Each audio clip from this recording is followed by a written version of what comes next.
韓国の古くカラマツに覆われた高い峰々、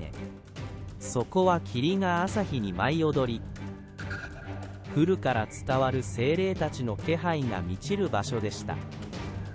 その地に絶大な力と名声を持つ生き物が暮らしていました。雄大なコリアンタイガー、ホランイです。幾世代にもわたり、彼の仲間たちはこれらの山々を静かで威厳ある野生の守護者として闊歩していました。磨かれた金色の毛並み、琥珀の宝石のような瞳を持つこのホランイは、その並外れた力だけでなく、その圧倒的な存在感によって近くの村々中に知られていました。月明かりの道に落ちる影、他のどんな音をも沈めてしまう葉のざわめきのように、今宵深い飢えが彼の腹を苛んでいました。普段は遠くから眺めるだけの谷間できらめく人間の村の明かりへ、彼はその高き隠れ家から引き寄せられていきました。家畜の匂い、それは抗いがたい誘惑でした。その匂いに導かれ、彼は静かに、しかし着実に村へと近づいていきました。足跡一つ残すたびに、彼は人間の世界へと深く踏み込んでいったのです。村は谷間の懐に抱かれ、ぐっすりと眠りについていました。遠くで数匹の犬が吠え、静かな夜空にその声が響きましたが、やがてまた眠りにつき、忍び寄る静かな縞模様の捕食者の存在に気づく者はいませんでした。ホランイは影の中をささやきのように進み、その巨大な体は月光に照らされた景色と完全に一体化していました。夜空の下で輝く水田を通り過ぎ、ついに眠りについた家々の外れへとたどり着きました。彼は小さく質素な監屋、ハノクの近くで立ち止まりました。壁は暖かい土色の粘土でできており、屋根は優雅な曲線を描いています。近くの牛舎からかすかにほとんど聞き取れない牛の鳴き声が彼の鋭い耳に届きました。それは彼の飢えた心にとってまさに甘美な調べでした。どんな漁師にも劣らない鋭い彼の目は家屋をくまなく見渡し、中から漏れる提灯の揺れる光に気づきました。そしてその時、澄んだ夜の空気に乗ってある音が聞こえてきたのです。それはすぐに全てを変えてしまうであろう音でした。質素な監屋の中では、若い母親であるオモニが小さなアギを抱きしめていました。彼女の顔には疲労と心配の跡が深く刻まれています。何時間もアギはなす術もなく泣き叫んでいました。小さな体はおえつで震え、顔は斑点状に赤くなり、母親の優しい懇願にも全く気づいていませんでした。主にはあらゆる手を尽くしました。柔らかくメロディアスな声で子守歌を歌い、何世代にもわたって受け継がれてきたリズムで揺らし、安心させるように指を吸わせてみたりもしました。しかし、何一つ効果はありません。赤ちゃんの泣き声は夜を切り裂き、その切ない音は静かな家中に響き渡りました。そして彼らが知る由もなく、壁のすぐ外に潜む恐ろしい捕食者の耳に届いていたのです。その捕食者の注意はもはや牛の誘惑から泣き止まない子供の不可解な謎へと完全に移っていました。ホランイは本能と野生に生きる生き物でありながら鋭い知性を持っていました。これまでに人間の音を聞いたことはありました。村人の話し声、農夫が動物を呼ぶ声、臼で杵をつく規則的な音など。しかしこの音、この絶え間ない耳をつんざくような鳴き声は初めて聞くものでした。彼は薄い障子窓に身を寄せました。力強い筋肉をぎゅっと収縮させ、中で繰り広げられる光景に完全に魅了されていました。彼は一体何がこれほど小さな人間を激しく泣かせ、そして一体何が泣き止ませることができるのか、想像を巡らせました。きっと母親は彼の名前を口にするだろうと、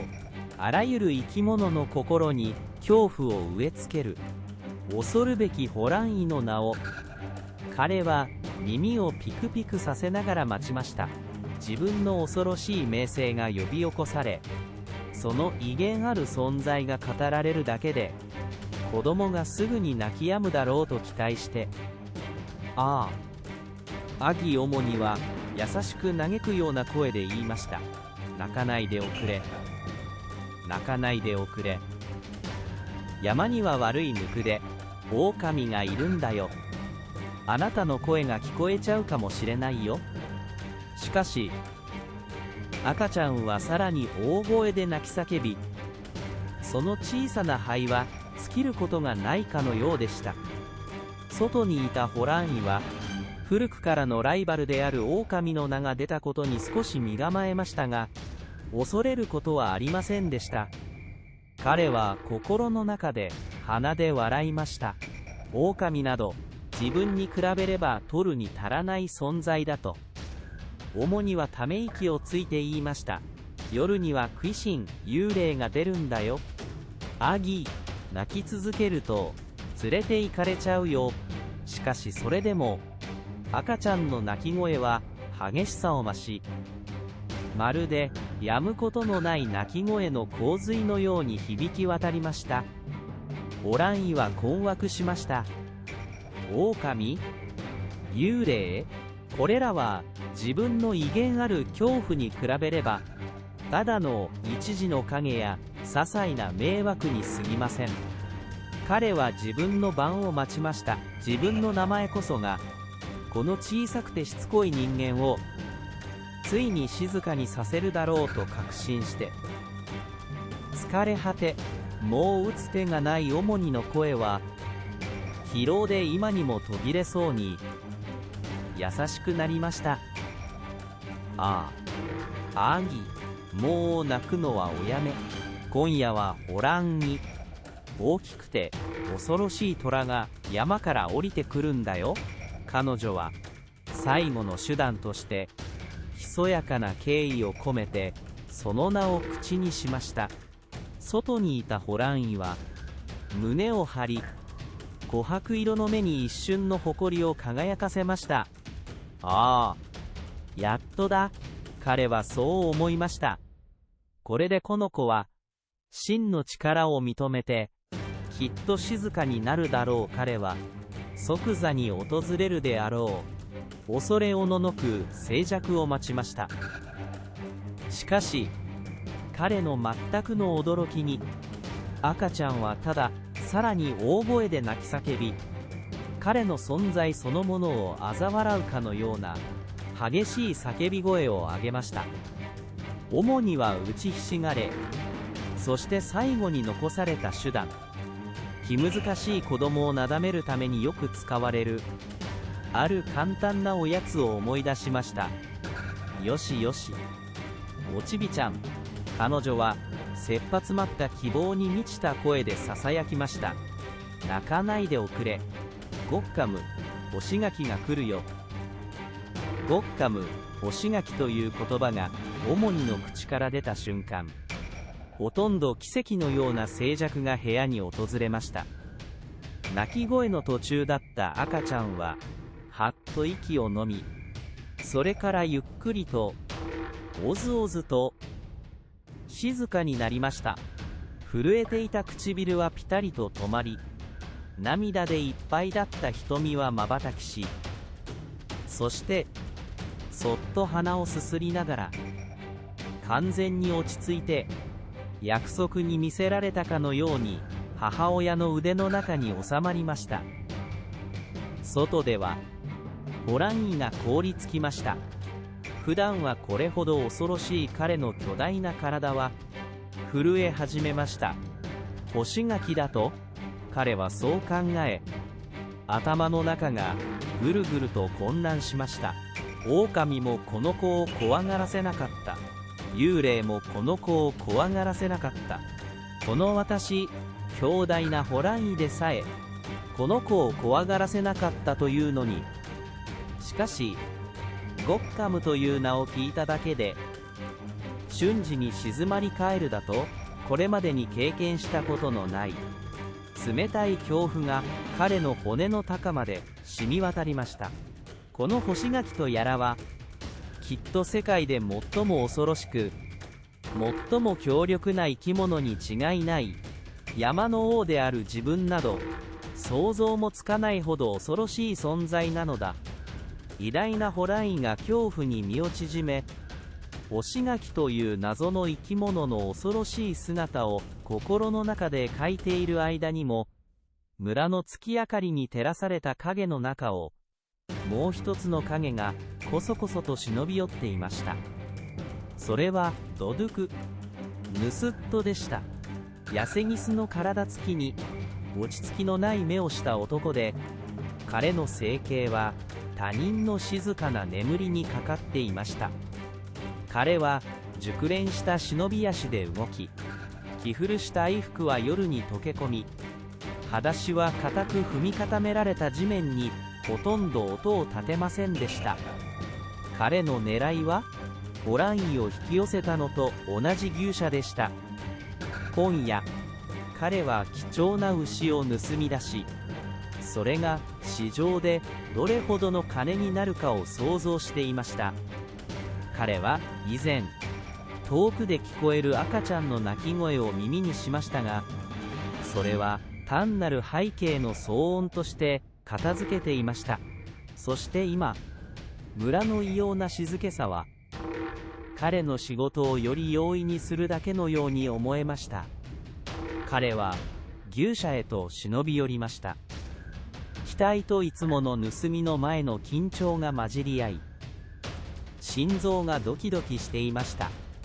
わずか数フィート先に立っている恐怖に震える猫科の守護者の存在には全く気づかずに、ドドゥクは静かに牛舎に忍び込みました。干し草と家畜の濃厚な土の匂いが彼の鼻孔を満たします。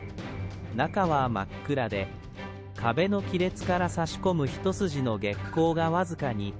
彼が牛だと思い込んだ大きな黒い影を照らしているだけでした。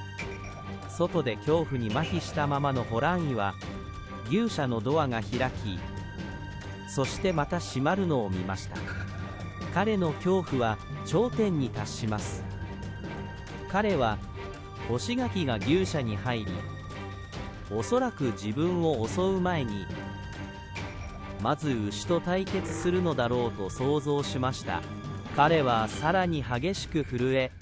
その威厳ある毛皮には汗が玉のようにつきました。一方、ドドゥクは重苦しい暗闇の中で詳細を判別できず、手を伸ばして牛の背中を探りました。彼は大きくてしっかりした塊を見つけました。素早く逃げるのに完璧な位置です。よし、彼はそう思いました。今夜のこの牛はおとなしいぞ。ドドゥクはうめき声を上げながら、彼が牛だと思ったものの、温かく驚くほど柔らかく、しかし紛れもなく筋肉質な背中に自分を乗せました。彼は落ち着き、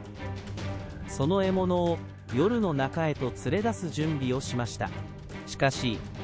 彼がそうした途端、原始的な恐怖の衝撃が強大なホランイを貫きました。来たぞ、ホランイの心は叫びました。干し柿が私を見つけた。私の背中に飛び乗った。私を食い尽くすつもりだ。その場の空気はホランイの突然の純粋なパニックでひび割れるようでした。一瞬の躊躇もなく、すべての理性と捕食本能を凌駕するほどの深い恐怖に突き動かされ、その巨大な獣は喉から低い悲鳴を上げました。それは怒りではなく、純粋で冒涜的な恐怖の叫びでした。それは牛舎から飛び出し、金色の縞模様と大きく見開かれたパニックの瞳がぶれて見えました。必死の逃亡者の速度で夜の中へ猛然と走り去り、ドドゥクは訳もわからぬまま必死に背中にしがみついていました。恐ろしい数春の間、ドドゥクは全くの方向感覚喪失に陥っていました。彼はもはやゆっくりと歩く牛の上ではなく、絶大な力と目をくらませるような速さで夜を駆け抜ける生き物の上に乗っていました。地面は彼らの下でぼやけ、風が彼の顔を打ちつけました。その時、オランが月明かりの開けた場所へ飛び出した瞬間、ドドゥクは自分が乗っているものの特徴的な金色の毛皮と黒い縞模様をちらりと見ました。彼の血は凍りつきました。虎だ、彼の心は。音のない叫び声を上げました。私は虎に乗っている。彼が常に恐れていた獣。山の伝説的な捕食者が彼の下で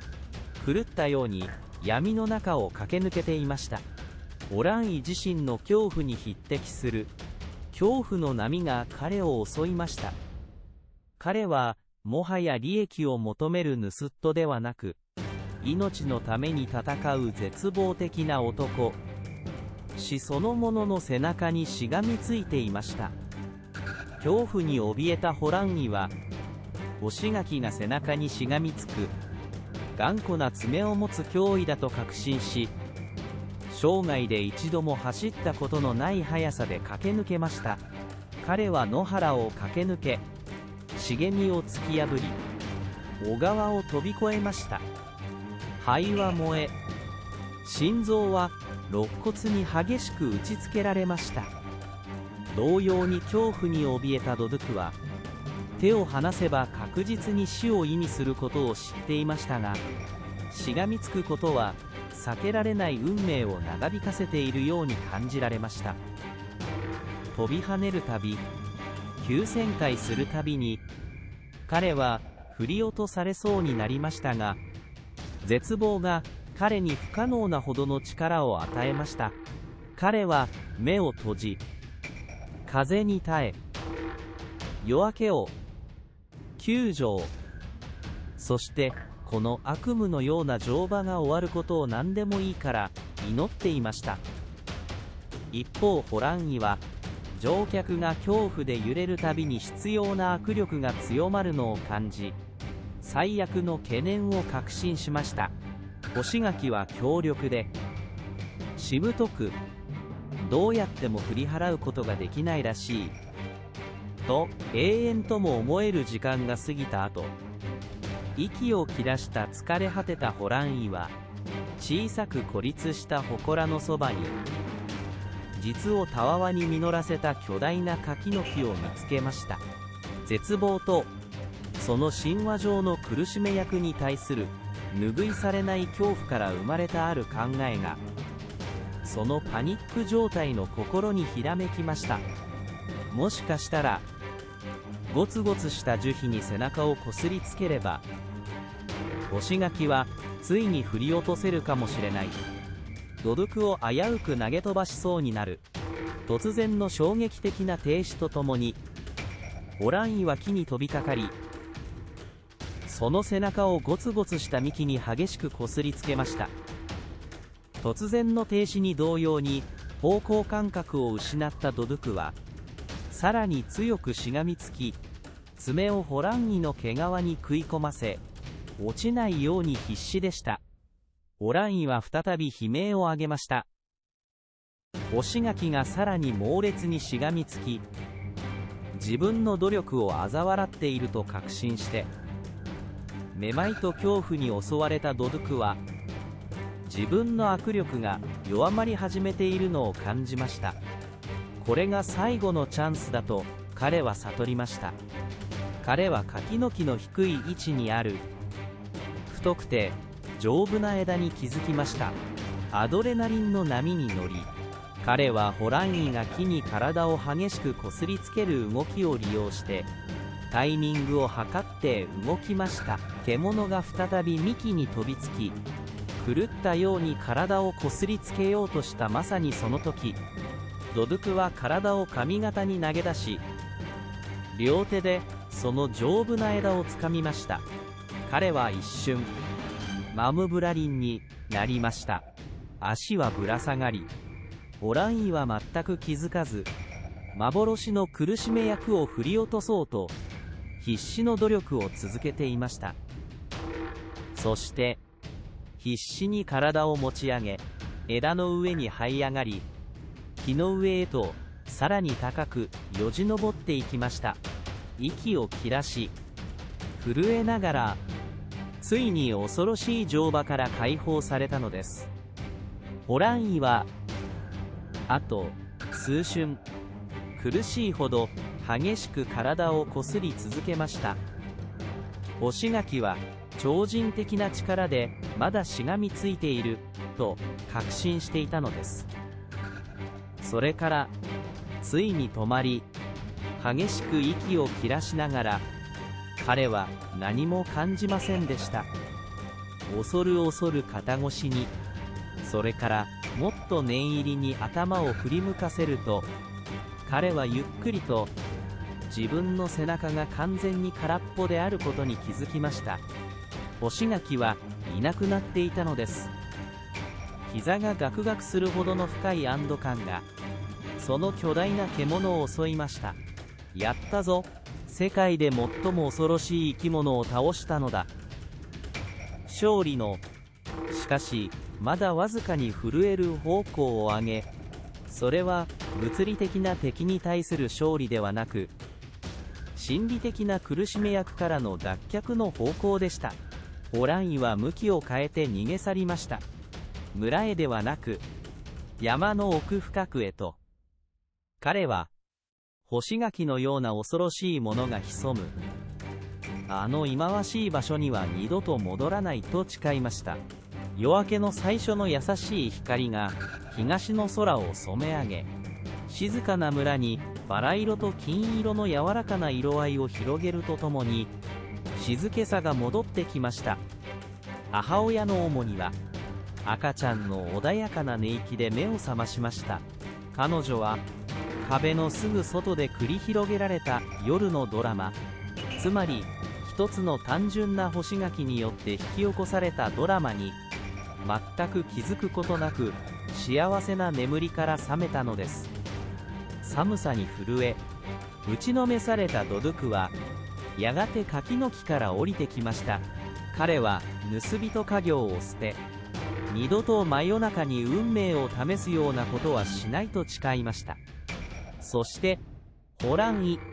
強大な虎はその人間の集落から永遠に逃げ去りました。その記憶は干し柿という想像上の恐怖によって永遠に汚されてしまったのです。彼は山の隠れ家に戻りましたが、その経験は彼を謙虚にさせ、百獣の王を無害なものに対して新たな滑稽な敬意を抱く生き物へと変貌させました。こうして古くからの韓国の民話「虎と干し柿」は幕を閉じます。心に根付いた恐怖はいかなる現実の危険よりもはるかに強力で恐ろしい力となり得るという時代を超えた教訓を私たちに与えてくれるのです。究極の捕食者であることに慣れていた虎は、力や狡猾さによってではなく、彼自身の想像力によって、そして小さくて甘い干し柿のような単純でありながらも効果的なものを理解できないことによって敗北したのです。この話は私たちが脅威として認識するものはしばしば私たち自身の不安によって誇張されること、そして時には最も予期せぬものが安らぎを与えるか恐怖を与えるかにかかわらず、最大の支配力を持つことを教えてくれます。ですから、次にあなたが困難に直面した時、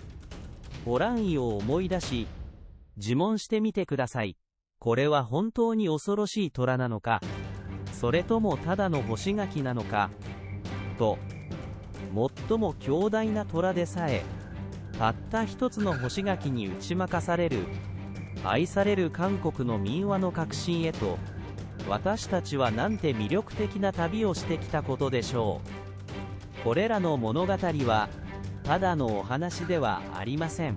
知恵と驚きに満ちた、過去からのささやきなのです。このジブリ風の冒険を楽しんでいただけたなら幸いです。もし、この勘違いと滑稽な恐怖の物語が、あなたの顔に笑顔をもたらし、想像力に火をつけたなら、ぜひ応援をお願いします。この動画にいいねをして、より多くの魔法のような韓国の民話のために、私たちのチャンネルを購読し、通知ベルを鳴らして、次の冒険を見逃さないようにしてくださいね。下のコメント欄で、この物語のお気に入りの部分を教えてください。恐怖に震える虎でしたか？基地に富んだお母さんでしたか？それとも途方に暮れた泥棒でしたか？次の旅まで、アンニョン。